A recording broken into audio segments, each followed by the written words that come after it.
샬롬, 반갑습니다. 성경을 가이드해주는 하나님의 사자, 진이에요. 여러분, 오늘은 주일이었는데 말씀을 통해서 은혜 많이 받으셨나요? 여러분들의 영혼이 촉촉히 젖어 있으신가요? 지난 시간 불로 여러분들에게 말씀을 전해드렸다면 이번에는 불의 반대인 바로 물로 여러분들에게 말씀을 전해드리려고 합니다. 본문은 요한복음 7장입니다. 명절 끝날 곧 큰 날에 예수께서 서서 외쳐 가라사대 누구든지 목마르거든 내게로 와서 마시라. 나를 믿는 자는 성경의 이름과 같이 그 배에서 생수의 강이 흘러나리라 하시니 하고 예수님께서 말씀을 하셨습니다. 누구든지 목이 마르면 내게로 와서 마시라는 거예요. 그리고 나를 믿는 자는 그 배에서 생수의 강이 흘러나온다는 거죠. 아니 예수님께 가면 목이 마른 채로 예수님 저 목말라요 하면 시원한 얼음물 한 컵을 주신다는 뜻일까요?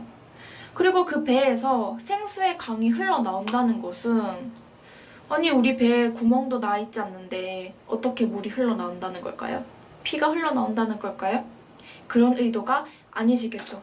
그래서 이 예수님의 말씀을 우리가 오해 갖지 않고 제대로 알아들으려면은 구속사적인 배경을 찾아가야 된다는 거예요. 구속사적인 배경 하에서 예수님은 이 물이라는 단어를 언급을 하셨던 것이기 때문에 먼저 성구 검색을 통해서 물에 대한 구속사적인 배경을 먼저 찾아보도록 하겠습니다. 제가 물로서 검색을 해보니까 이것도 한 2,515건이 나왔어요. 많죠?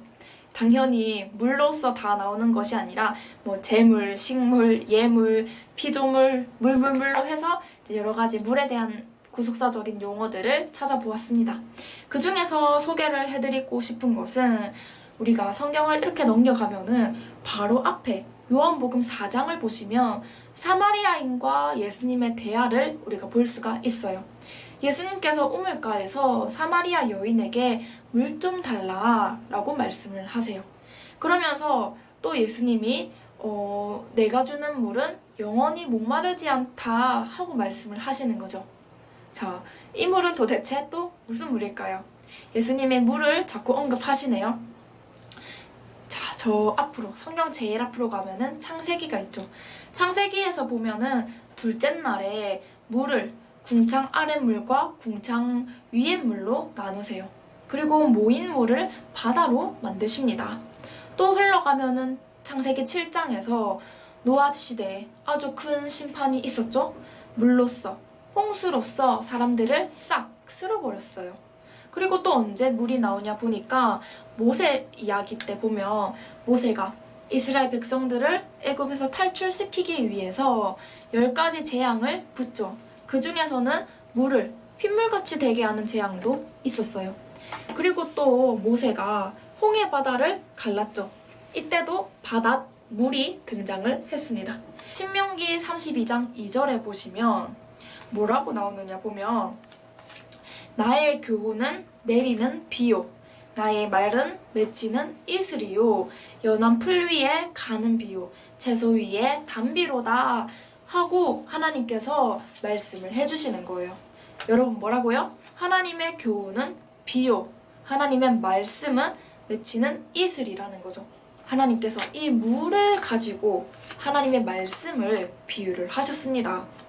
자, 그러면 하나님께서 물 또는 비 그리고 이슬 단비로 하나님의 말씀을 비유를 하셨다면 이 공통점은 물인 거잖아요. 그러면 이 물과 하나님의 말씀과 어떠한 공통점이 있길래 하나님께서 물로 비유를 하셨냐는 거죠. 불로 말씀을 하실 때는 그에 따른 이유가 있었던 것처럼 물로 표현을 하시는 것도 어떠한 공통점, 물에 있는 속성을 강조해서 물에다가 비유를 하신 걸 거잖아요. 한번 생각을 해볼까요? 물과 하나님의 말씀의 공통점이라. 여러분, 물은 언제 필요한 거예요? 우리의 몸은 80%가 물로 채워져 있어요. 그런데 이 수분의 공급이 제대로 이루어지지 않으면 죽게 되는 거죠.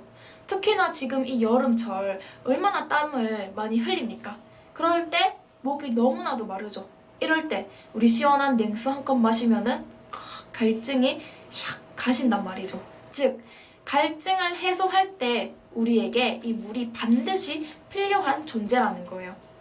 그리고 두 번째, 여러분 물 언제 또 필요한 거예요? 목이 마를 때도 물이 필요하지만 우리 매일 아침 저녁으로 씻죠. 씻을 때에도 물 없이 씻을 수는 없습니다.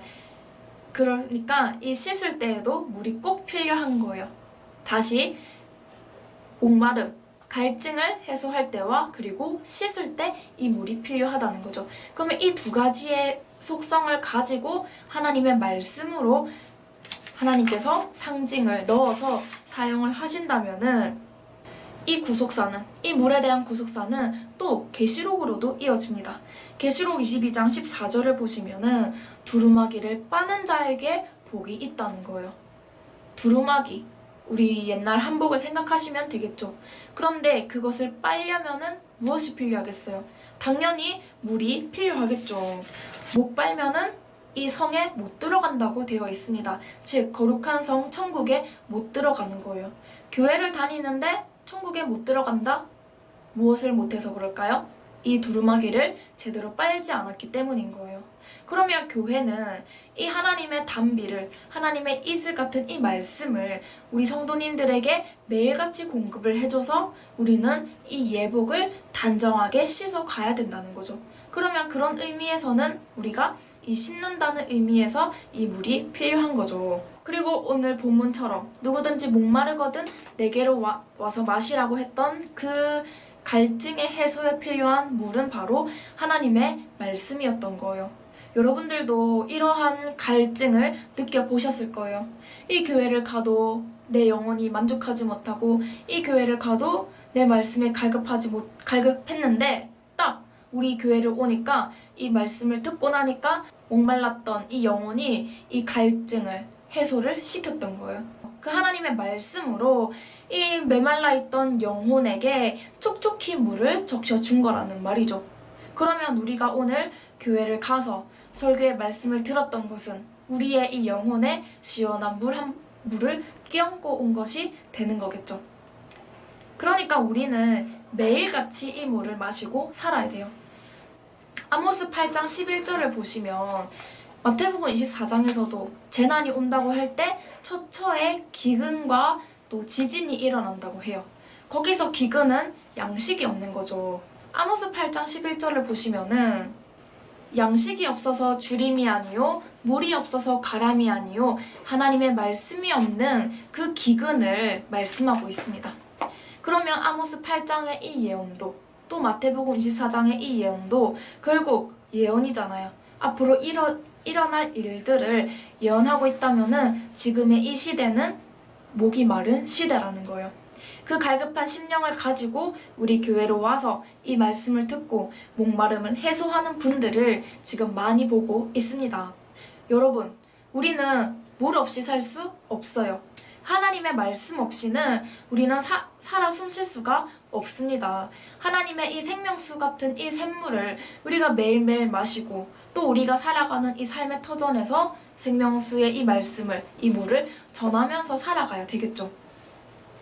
그러니까 우리는 무엇만 마시면서 살아야 되나요? 이슬만 마시면서 살아가는 우리 성도님들이 되기를 예수님의 이름으로 축원드립니다.